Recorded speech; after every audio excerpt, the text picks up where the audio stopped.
రెడ్డి గారు.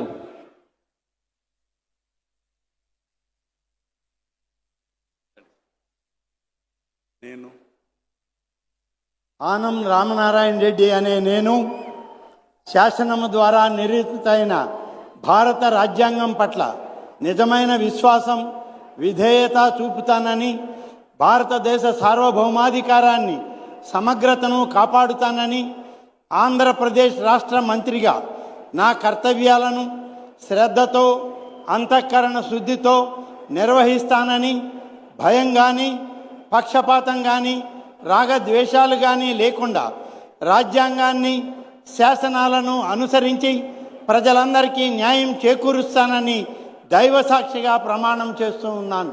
నేను ఆనం రామనారాయణ రెడ్డి అనే నేను ఆంధ్రప్రదేశ్ రాష్ట్ర మంత్రిగా నా పరిశీలనకు వచ్చిన లేదా నా